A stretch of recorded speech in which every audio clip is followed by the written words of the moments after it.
Okay, so hello, my subscribers. I guess many of you want, or maybe I'm in a delusion, or I delude myself that at least several of you are interested in my whereabouts. I mean, the ones that don't already know. I mean, using their own sources.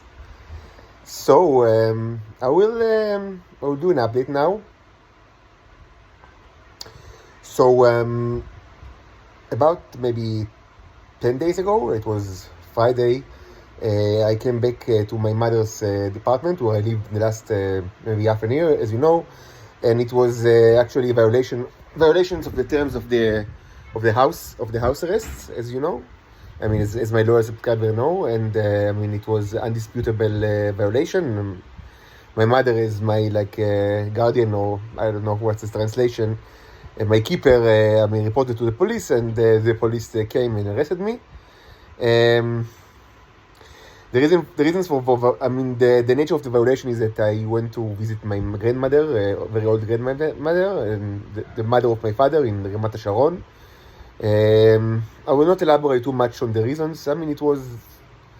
It's not in dispute that it was a breaking of court order, because I was not allowed I was not allowed for such a long break was not in the terms of my house arrest.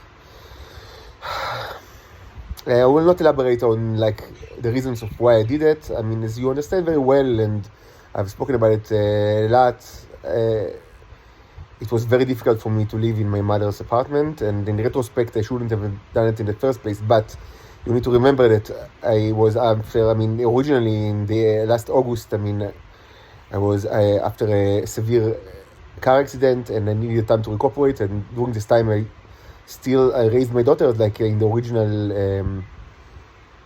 Every time I speak about my daughters, it's making me sad because it's such a crime that I cannot see them. I mean, they used to live with me. It was like that for that's the way they remember themselves for all their lives. So it's sad. But anyways, I needed a place to be with my daughter. So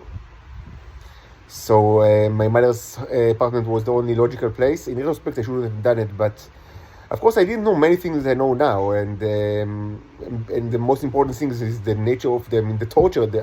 It's torture that's going on in this place, and I've elaborated. In two quite detailed videos, I've titled "Torture Compendium," Part 1 and 2, the psychological and the physical parts, and it was a real bad experience and horrible torture. I mean, many of the tortures that I was subjected to were not new to me because, I was under very similar treatments in other apartments during my life. Okay, so but this was not a place for me to be in, and also the relations with my mother were, not good, as you know. She herself has a long history with the intelligence community, and I've spoken about it in the past, and then also in the near past, very recently. And I don't want to repeat myself too much, but you understand that she and her husband are totally under they are part of the intelligence community, and they are part of their influence. And c'est tout. These people are junk. What can you say? Another question is why, in my age and in my education and experience and wisdom why a person like me that as many of you know, deals with such a huge, both cosmological and scientific questions, and this was established in this YouTube channel, and I fight with all intelligence community of Israel by myself, and you know how much I hate them. So why such a man needs to be under the aegis of his mother? But the answer is simple. I needed a place to be with my daughters, and after the accident, I didn't have such a place, and I was subjected to torture, and and then I was arrested, as you know. One thing led to another. but still, I mean, we all need to be thankful to God, because the the the I mean, the time of the duration of the house arrest, like, I mean, for 2.5 months at my mother's apartment, it wasn't a very good, like a good like time in my life, and I mean, it didn't end well. But we should remember, this was the first time ever for me to actually not only, I mean, watch the neos, the nanobots in my body, like under the microscope, and to positively prove their existence beyond any doubt, but also to, I mean, if it was the only thing that I would have accomplished during these 2.5 months, for me it was been, I mean, it's I would say that it was a wonderful thing, and that I thank God immensely for the fact that, I mean, you need to understand, I live, I fight for more than 4 years on the fumes of faith alone, like my belief in God and my belief in the righteousness of my cause, and the evil of the Israeli way, and I live by it, and no one, I mean, acknowledge my fight. No one helps me, and everybody fights me, and I mean, belief is something very important, and I mean, it's extremely important, and I believe in God with all my heart. But even the most, I mean, the person that was the strongest belief in God, I mean, he or she as well, I mean, they are thankful to God when they are given like a positive proof of like many of their claims, or at least some of the most important claims. And the claim that I'm not biologically Homo sapiens, and that I have nanobots in my body. I mean, it's something that I have done like many years ago. I mean, several years ago, but I didn't have a positive proof for that. So, I mean, getting the proof, I mean, with the assistance of God, is not only important like for my audience, but it was only important for me, because again, even the most like righteous person, and I don't think that I'm the most righteous person, but even a very righteous person that is firmly, I mean, believes in God, is still, I mean, they are happy when they get something like tangible to actually hold in their hands. But so if it was the only thing that God would have given me during these 2.5 months, I would say that, I mean, it was worth it. But actually, I was given so much more than that. I mean, not only myself, but I think all of us, all of the people all of my audience, and including me, I mean, we have seen, I mean, immensely important and interesting things during those 2.5 months, and it's not something that you need to believe in. I mean, it's like I've done it in the most. Of course, under the great limitations of me walking alone without scientific background to speak of, and without tools, but I mean, you know that as much as possible, I try to be scientifically rigorous and follow the scientific method as I understand it. And I mean, I don't ask you to believe in anything. Actually, I mean, as always, I was very clear with my intentions and my thoughts, my theories, and I mean, some theories were like validated, I mean, to some extent, others, I mean, were discarded, and everything is replicable. I mean, as you would expect any like researcher in any like university, I dare to say. And so we've seen so many important discoveries with regards to those nanobots, many amazing things that I would gladly continue their investigations. I hope soon, but maybe it's not very soon, and I will tell you why. But first of all, I mean, I should say that, I mean, I myself and all my audience, I think that those 2.5 months, I mean, how bad that they were, and they were especially bad for me because of the attachment that is still ongoing for my daughters, and this detachment is more blood like in the hands of the Israeli community, Israeli intelligence. And of course, I mean, these are the most despicable people that ever existed. The Shabak, the Mossad, these are the worst scum of the earth. And if anyone has any doubts about it, I mean, I will repeat it, I mean, once more in the millionth time. I live in a Nazi prison, me and my daughters. We are prisoners of war, and we live in a Nazi prison. We were taken hostage by a nation that is the most despicable nation that ever existed, not only today, but ever in the history of the earth. There is nothing that is too bad that you can say about the Israeli people and the Israeli nation and the Israeli government. That was my stand for a long time, it should be stated again and again. We need to be rescued, and this cannot be done by movement of mouths and tongues. The fact that people still move their mouths and tongues at this time is a testament to, in many ways, to how I would say that the human race in general is a defunct species, just a defunct species, a species that did not reach is perhaps its potential, or what they themselves thought as their potential. It's not a species that belong in any way in space exploration and any grandiose project like that, because you're all scumbags. You move your mouses and tongues while a foreigner of a demonstrated superior, by far superior technologically, a species to you is tortured by a government that has no limits and people that have no limits, and the cruelty has no limits, and they take their children from you, they take everything from you, and the fact that people in one world, in the United States, in Russia, in the UK, are still moving their mouses and tongues is a testament for the defunct nature of the human race in general. Because if you were not a defunct race, mouses and tongues would have been stopped, like moving a long time ago. Only legs and arms would have been moved, only them. But no, still mouses and tongues are moved, and this is a testament to how redundant the whole species is.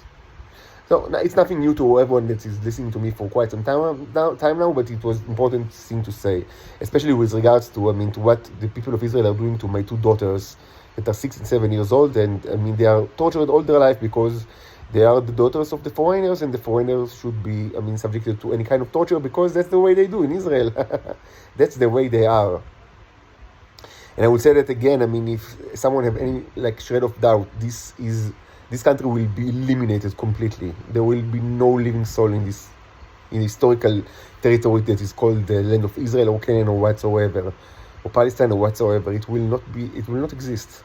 It will exist, of course, but as a wasteland, a complete wasteland. There will not be a living soul. So people will not need any interpretation, no Rashi, no Rambam, and no Kasuto, or nothing. They will not, no textual interpretation would be needed for people like in 1,000 years from now, when they will ask themselves, is it moral to cannibalize and to torture and to sexually harass the foreigners?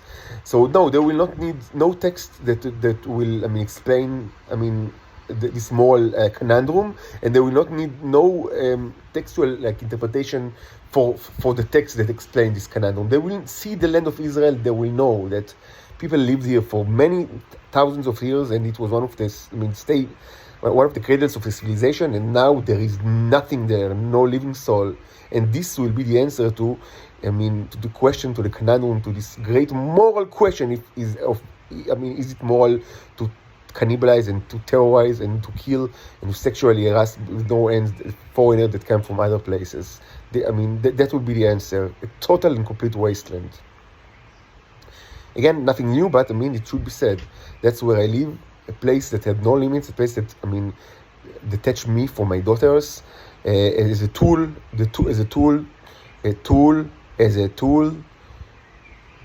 to give them. So I will give them whatever they want, and you know exactly what they want. They want the heroes, even if they don't actually know the nature, but they know that they can get it through sexual intercourse, for example, or sexual any kind of. And they want me to be their whore. Nothing new.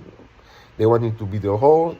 And as I will say again, they have a large population of accomplices that came from another planet, from Venus probably, and mostly women.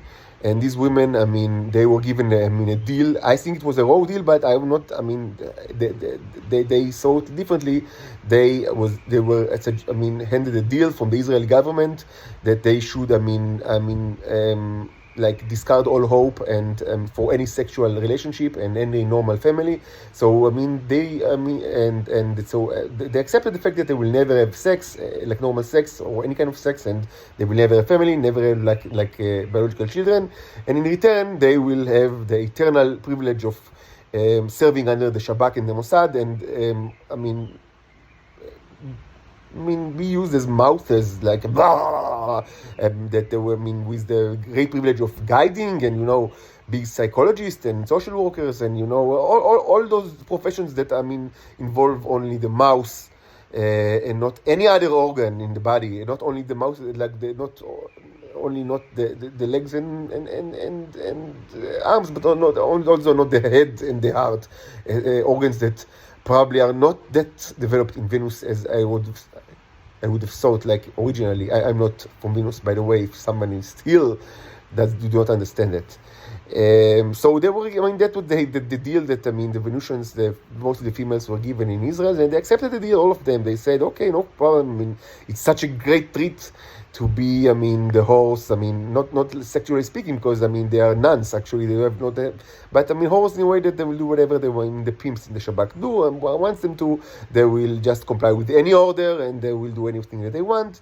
And they will, I mean, they will never have sex with, like, normal sex with anyone, even though they could have, but they just decided not to, and they will never have kids, they will never have family, they will never have romantic relationship, but they will have the privilege of being part of the intelligence community in Israel, which mostly means using their mouses endlessly, and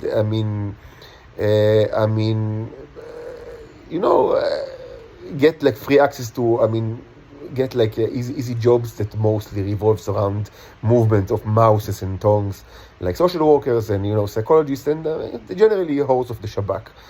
So they decided to accept the deal, and it's a shame, because if I were there, I think it's a very bad deal.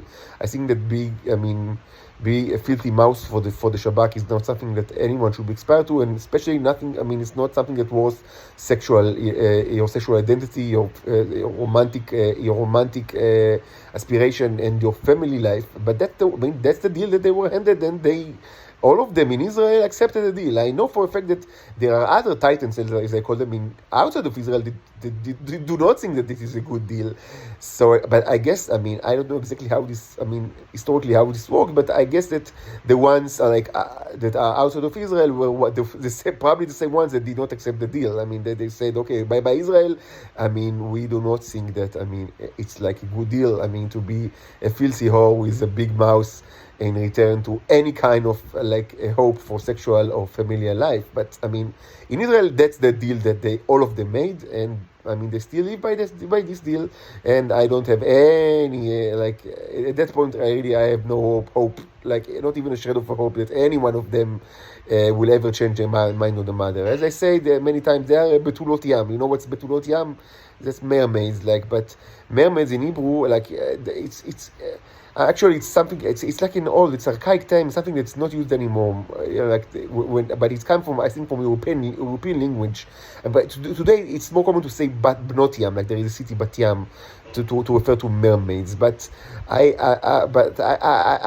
prefer like the old archaic term. I think there is actually a movie called the Betulot Hayam with the Cher, I think, or something like that, like the singer Cher. But so Betulot Hayam, it's come from, I think it's come from the European languages, but literally it means virgins of the sea. So they are virgins of the sea. They are virgins because they decided that they don't want sexual life, because it's much more like charming for them to be whores with big mouths for the Shabbat, and of the sea because, as you know, the whole place is going to be drowned under a big wave when the asteroid will wipe the state of Israel completely, which is very soon, sooner than you think, because the asteroids are accelerating, and this is something that I think that people with more astute, or maybe better machinery or better perceptions, perhaps already observed. So yeah, Betulot Hayam. That's the fate of the. That's the destiny, I think, of the female Venusian that decided to stay in Israel and be mouses for the Shabbat, and to generally use their mouses and to actually relinquish all hopes of family or sex, or but maybe sex with vibrators is good enough for them. Maybe they don't like children. Maybe they think that romantics in general is, maybe they accept the notion that is very common, among the pedophiles and homosexuals. Although he didn't say, but part of the deal is that they need to be slaves to homosexuals and pedophiles all their life, which is very bad. As I said, it's the whole deal, but that's what they wanted. So yeah, in Israel, that's the deal. Yeah, so maybe it's among the homosexuals and pedophiles that are so common in the Shabbat and the Mossad, as you know, they think that romance that does not exist. It's just as Don Draper said, something that people like him presumably, invented sometime. So they think that Don Draper from Mad Men invented romance.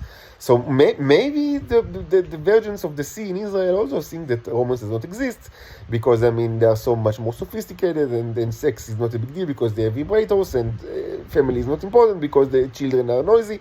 So it's not that big deal to just discard all hope for any of those, and in return,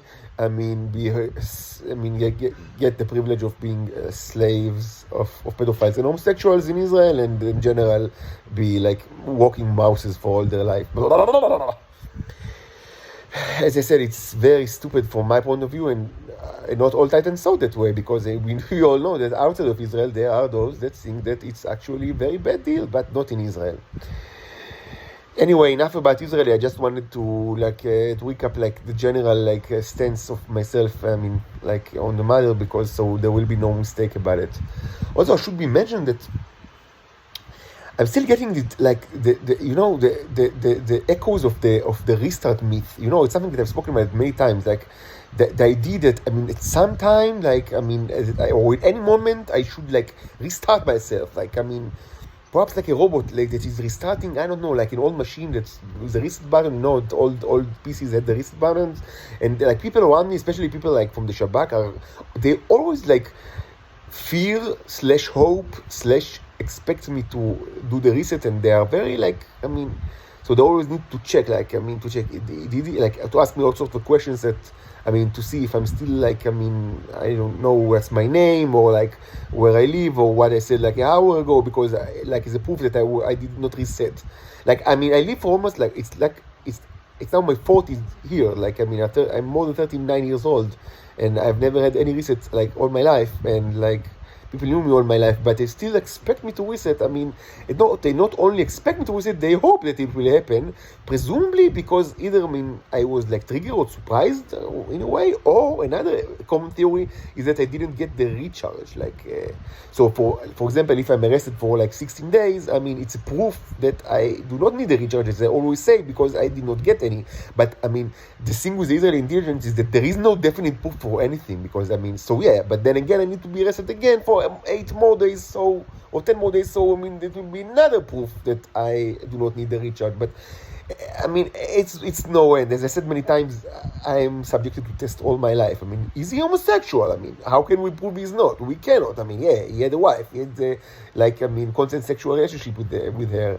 He had one night stands. He had many girlfriends. He never ever had any homosexual sexual relationship. But that's not a proof. Why not check this again? We need to test that again. But how can this be tested? There is no way to test it. Of course, there is no way to test it, and that's what makes it all that fun. Because the fact that this cannot be tested under the assumptions, because nothing that I will do or not do will actually convince them. That's the whole fun thing, because you need to. Then you can invent a test. Every tester have their own way. Every piece of shit in the Shabak, no matter how stupid he is, how borderline retarded he is, they think that they are the smarter people on earth. That's Israeli. It's not only the Shabak, actually. It's the state of Israel. Everybody knows Israel. Israeli people are like that. The most uneducated, borderly retarded person in Israel, they think that they are the smartest people. They have street wisdom, or some other kind of power fantasy. So they will have their own way to test. Can I be resetted, or whether I'm homosexual, and all the other power fantasies. Yep. So this of course is always continuing. So let's get to again to the question of my whereabouts. So I was arrested again, and it was not fun. But I should say that the DA or something, how do you translate it? The prosecution from the police, they were actually not that severe. Normally, I would say, of course, my case is not a normal case, because I'm not really a prisoner. I'm a prisoner of war. It's not really prisoner. It's a prisoner of war. So the whole frame of seeing is kind of skewed. But from a normal criminal law point of view, which should not be the point of view here, but if we take the normal point of view, yes. So both the criminal prosecution and the judges, the arrest judges, were actually pretty mild on me. I should say that, because they did not ask for me to be arrested until like the end of like the criminal case, the so-called like threatening the threatening Twitter. They accepted. I mean, they accepted the possibility of me being subjected again to a house arrest, which is, I mean, from a normal point of view, it's kind of like a mild. It's like it's nice from them, because sometimes after you violate, I mean, the terms, they just, I mean, throw you back to prison until, like, I mean, the verdict in your like main sentence. But it's not the case. They actually, I mean, they said, okay, I mean, we are like giving you another like shot, like another one more time that you can actually get, I mean, out of prison, but you need a place, and I didn't have a place, so I was under arrest for 10 days until I found a place. It was actually recommended, but they didn't allow me to go back to my mother's apartment, and this is actually a smart, like, I mean, we all agree that I shouldn't live there. I mean, it wasn't good for me, and I mean, we all agree. I mean, both the defense and the prosecution and the judge and myself. I mean, we all agree that, I mean, it's not a good idea for me to get back there. So, I mean, the replacement was we needed to actually, I mean, to propose a replacement, and so initially my mother said for a replacement, but I mean, after some time, I mean, I received like a tip, like from one of the prisoners in the arrest house of the place that I actually released for today, and after 10 days, it's of course I'm taking this video from this place. It's a place in there. I should not. You know what? It's better that I will not speak too much about it. But it's like, I mean, it's like a hostel. You know, it's hostel for people like myself that you know, not only for people like, I mean, it's not only serves like as a replacement for arrest. There are other like kind of people here, but that are not here like as a replacement for arrest. But it looks like it's kind of like I mean, it's not like you know, there are many hostels with very like low quality population. It seems that it's not the case here. It's actually a better, like, it's not like, you know, a place for rehabilitation or something like that. I mean, people here seems actually, I mean, by now actually kind of nice, and both like the people that are here like as replacement of arrest and those that are not, and but it's I mean, it's something that, I mean, the judges, I mean, the criminal judges that deal with the rest, actually they know about the place. So, I mean, it's not a new thing, it's not a new arrangement. Of course, you need to pay, and I live with another person in my room, but it's much better than, of course, being under arrest. And yeah, I mean, I'm here for like 3 or 4 hours now, and I already feel like much better than I felt in the last 10 days. I would say that it was a very difficult arrest for me. It's not the first one, and even not the second, as you know, but this was a difficult one, because this time I was in like a section of the prison that, I mean, with of course a ton of Shabaks that are there to test me, I mean, and to like I would say maybe to guard me, or, I mean, to defend me, which is, you know, it's always funny, because they are the people that you need to be worried the most from. But that's the story of my life. The people that are getting paid by the government to help me and defend me are the people that, I mean, throughout all my life, were always those that, I mean, dealt me the most damage. But it's a new thing. That's the story of my life. It was like that in jail as well. But this section was already I mean, also populated with I mean, I would say Israeli organized crime, which is something that I was not. I mean, until now I didn't like know nothing about, and I actually don't want to know. I mean, I know too much already, and it's shitty thing. I mean, organized crime is really a shitty thing. Like, I mean, it's portrayed in the movies, like, in, like, you know, in a stylish way, and then some that they have honor, and like style and like you know, the Bushido, like a sense of like duty and honor. But I mean, in reality, it's disgusting. I mean, really, so yeah, I've seen the whole like bunch, you know, the Dons and like the hitmans and the many drug dealers, and it's disgusting. Really, it is disgusting. So it wasn't an easy arrest for me. Really, I mean, don't do that. Don't do organized crime. Really, it's shit. Anyway, it's really disgusting, and disgusting people and soldiers, you know, and like goons, and it wasn't fun. But now I'm out, and it's not my plan to actually violate the arrest again, whatever will happen. And I really hope to see my daughters, I mean, one way or the other. I mean, they will, of course, all legally, of course. So my plan, I mean, I came to such, I mean, a very low place in my life financially. Like, I mean, I don't even have a bank account because my bank account was closed. So I need to open a new bank account, and I need to actually start, like, I mean, it's now, I mean, and I'm not in a good relationship with my mother. And actually, I mean, it's time for me to actually make money. Even though I don't think that I wasted my time until now, because as I said, the last 2.5 months with my mother's apartment were extremely beneficial, not only for me, but also I will boldly say for all mankind or humankind. But I mean, it's time for me to make money. So my most first of all, I have a pension fund that I mean, that part of it is liquid, so that I can actually get, and it should be more than 100,000 shekels, maybe even close to 200,000. But even if it's just 100,000, it's I mean, relatively, it's like a nice sum that I save for the bottom of the barrel. That, I mean, I save this sum for this. I save this fund, like, for, like, I mean, when I hit the bottom of the barrel, like when I will have no other, I mean, I thought that this should only use it when I have nothing else. And now that's where I am.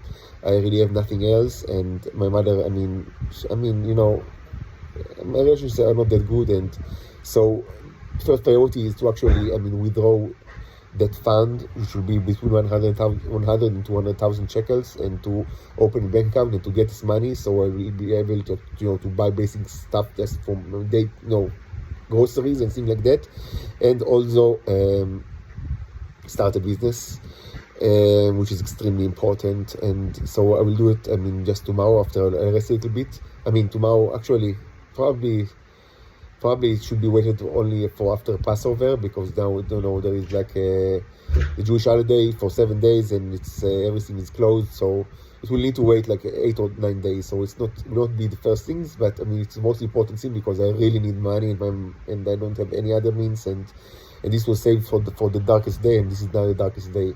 So I will withdraw the fund.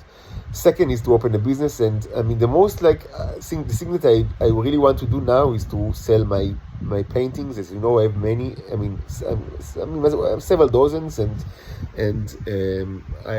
I think they worth money, even if only for the novelty. So I will do it. I will work on it. Maybe I will start even today, just for good luck, if I will not be too tired. But certainly tomorrow I will start working on the website. I thought about it, I mean, doing the rest, and my intention is to have one website which will be dedicated not to repeat, I mean, everything that I've said in the YouTube or the Twitter site, which is rather silly, because why repeating? But it will be one site which I will deal, I mean, with, I mean, I will show my paintings and will sell the paintings, I mean, one way or the other, maybe also in eBay, but also in a dedicated site. But I will also tell my story, and I will also show many of the visual videos or photos of the mirrors, of the microscopic work, because for two reasons. First, I mean, we'll have one place with, I mean, because everything is connected in a way, and so we'll have one place with all my stuff in, and also because, I mean, the microscopic slides they're also worth money, and I also want to sell them as well, to prepare others and sell them, as you know.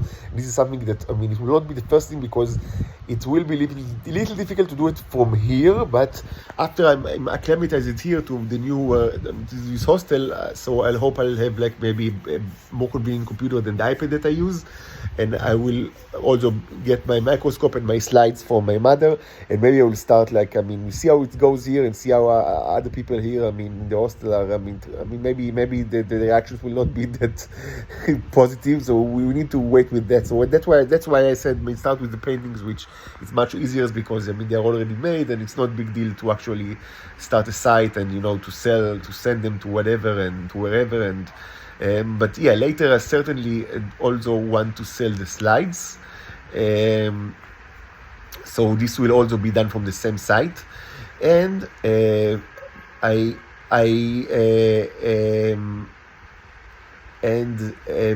mean, of course, we are all, I mean, all of us, I mean, I think that the most like exciting idea is to sell things that are bigger than microscopic slides, what I call mega structures of the neros, and we should need to remember that we already have some. It's not a theoretical possibility. We have the three like animals that were created in the, I mean, the animal sculptures that were created from the on the base of the red oil paint. If you remember, they're pretty big. I mean, relatively they're pretty big, something like that, but something that you can see with your own eyes. And if you have like a microscope, or not a backlight microscope, because I mean backlight is the oil, but I mean if you have like a phone microscope, or if you have like just a magnifying glass, you can see the details, and they are amazing. I mean, if I were you, I would have bought one of those, and I mean they were created by the nanobots. It's amazing stuff, and it's quite big, something like that. It's not microscopic.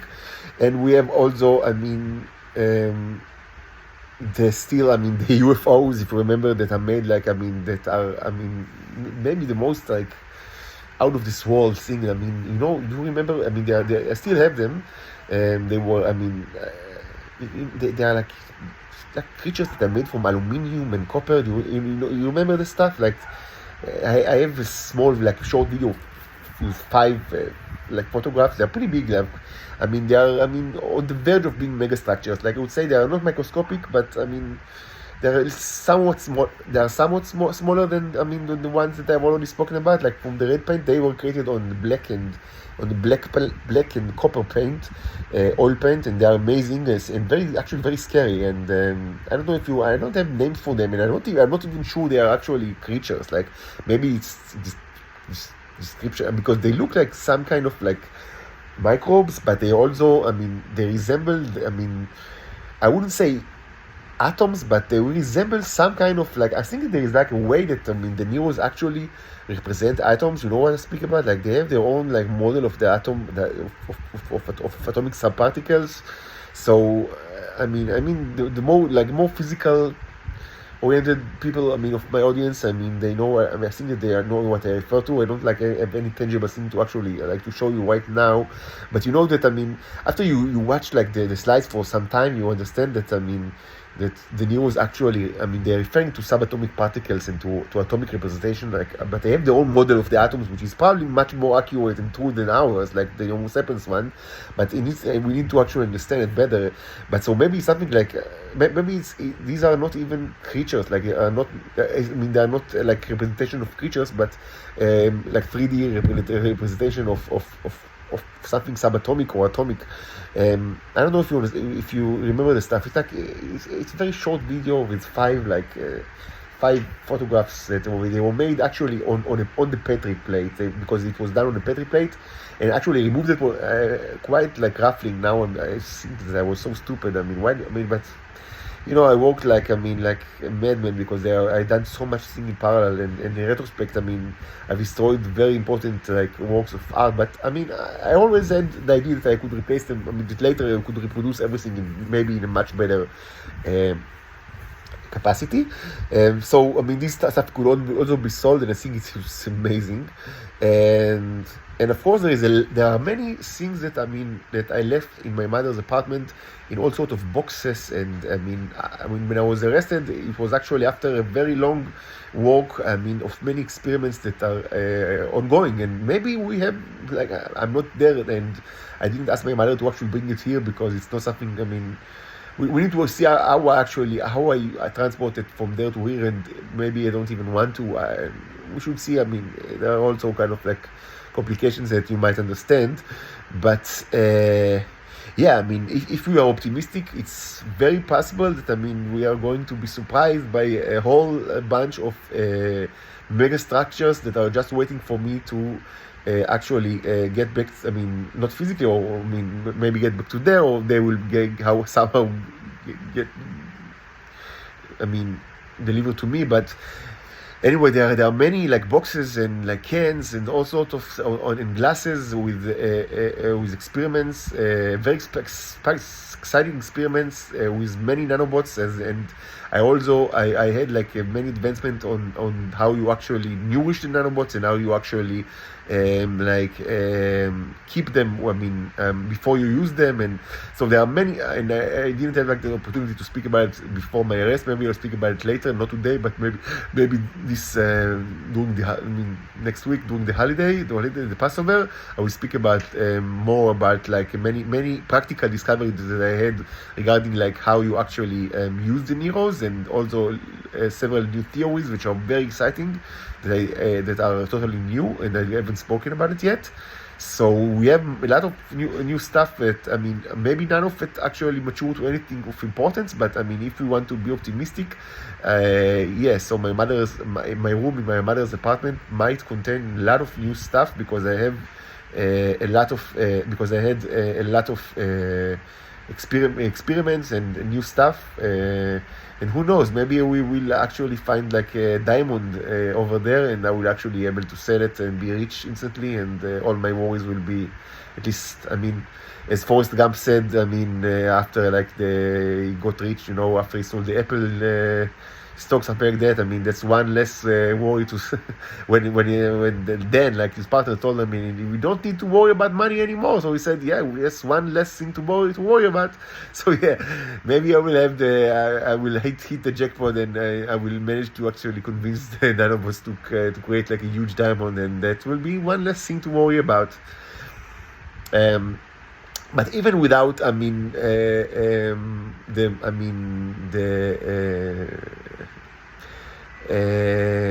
these fantasies becoming true, even just with what I already have. I think that I have a lot of stuff that actually was buying, both my own paintings, which some of them are I think quite interesting, and of course they were all done 100% by me, so it's a novelty, and many of them actually contain like remnants of my blood and like certain fingerprints and ashes from like cigars and whatever. So you already have the Jesus, like the Jesus relic like checkpoint in it, checkbox like marked in it. So yeah, like the Shrouds of Turin or something like that.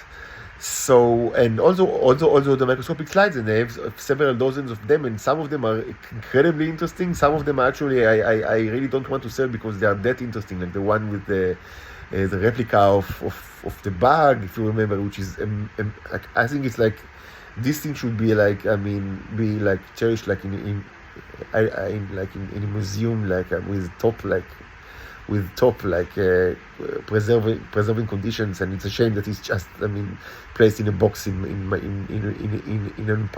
just in a room in my mother's apartment, because I think it's my loyal subscriber actually probably know what slide I refer to. It was slide with a bug, and that a real like biological bug that I killed, and there is the replicas of many like limbs, and the whole thing is replicated. Like they didn't manage to replicate everything because it's in the microscopic, but it's a scale. But they managed to do so much amazing work on it, and I think it's really like a treasure, like it's a national treasure. It's really an amazing thing. So I don't even want to sell it. I think it should be placed in a museum or something, but in museum. But I mean, there are dozens of other slides that are not that impressive, but they are also quite impressive. And as I said, I think that I know how to create many more of such, but they will never be the same. That's what's so exciting. Like I can make like a factory that will produce like maybe like I don't know 20 a day. I mean, working on it like in a streamlined way, and getting things and getting all sorts of stuff. And I know how to like I have several like ways of how to like that I already know how to make the neurons like do like stuff, like like I mean there is like it's a symbolic language. I've spoken about it in the past, and I will speak about it again later. But it's part of the symbolic language of how you. I mean, I wouldn't say give them orders, because it's not exactly orders. It's more like how you speak with them, with the nanobots, and how you like convince them to work on things that are interested, that both to you and to them, because they all, as you understand, they have their own civilization. But yeah, so there's like symbolic language that allows you to convince them to do things that in the general direction of what you want. And so it's pretty amazing, and can be. It's reproducible. I can do many of those, but nothing will be the same, because it's so. Because they're original. That's what's so great about them. It's not like it's not like the common nanobot replicators that you see in Star Trek or in any other non-imaginable the normal science fiction, which is so out there, like 60s stuff, 70s stuff. They are much more than that. They are actually a civilization, and they reproduce things, but they always add things that from their own imagination, or from things that you actually give them. It's kind of like a process of communication, which is so great. So yeah, I think I can do it. I don't know if again the hostel in Tel Aviv is the best place for it, but it's something that I know how to do, and I think that it's worth a lot of money. I think it's a great. I don't know how much any of specific slide can be sold, but it's very interesting, and I'm sure that every people people whether they are related to scientific establishment or just hobbyists of stuff like that, or just curators, or just people that are fan of me, if such exist, or maybe they think that the value of the thing will appreciate, which I'm certain personally. So I think it's gonna have a market. It's not as exciting, perhaps. I don't know, maybe it's more exciting than rings and diamonds. I don't know, it depends on your point of view. I would say some people would say that the rings and diamonds are more exciting, but some other people will say that the microscopic slides are more exciting, because you can really see wonders in these things. And I think that I can actually create a streamline of producing maybe 20 or 30 like this in a day. After the process is kind of established. Of course, it's not made in a day. Prepare it in a day, but then you need to put it in the freezer for some time, and then you need to get it out of the freezer. And it's actually, the whole process should take something like two weeks actually to prepare it. From start to finish. But after 2 weeks, you can actually sell it. And yeah, so I can. If I see that this things gives. Actually, if actually people will want to buy it, I hope they will, and I think they should. I could actually start a business of those slides, and this will be much quicker than oil painting, which because oil paintings are painted by myself, and it's a slow process, and the slides are created by the nanobots, which is a much quicker one. Of course, as you know, I still need to do my own job in order to actually create the nanobots, it's not just that. It's more than that, because as you know, it's not just the hand job, because you actually need to there's a process, electrolysis, and never mind, speak about it later, because I already have advancement in this area. I need to put it with all sort of material, and there's the magic box, the Horadric cube, and there's a lot to speak about. But you got the gist of it. You've seen a lot of it already. So yeah, it's for me now. first of all, I will say I need to do everything that I can in order to actually meet my daughters. I mean, I think it's a crimes against humanity that they were taken from me, and it's incredibly important that I will have money. And first of all, I will sell. I mean, I will try to sell the paintings because they are already. I mean, they are done and they are in the. I mean, they can be shipped to wherever in the world, and it's relatively simple. And I think the next. I mean, in the same site, we should also start to sell the slides, and some of them are actually related to the painting, so it's all part of the one big narrative. And I should also, write about. I will not write. It will not be a reiteration of anything that I've already spoken about in the YouTube stage or in the Twitter stage or in the Facebook stage. But it will be, a summary of the important stuff, and especially things that are related to both the artworks and the slides, which are also artworks. And maybe we'll have, maybe we're doing I don't know, maybe in a week or two, when I will find a way to actually procure to actually get some of the stuff from my mother's apartment here to this apartment, to the hostel. If I will find the option viable, maybe we will actually be surprised to see new amazing stuff.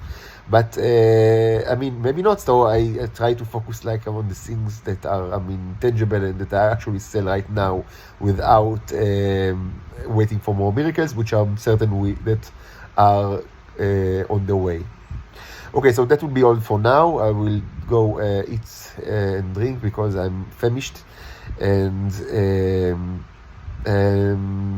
lot of things are coming, and of course I will appreciate your advices, especially on financial stuff, because I really need money. Thank you.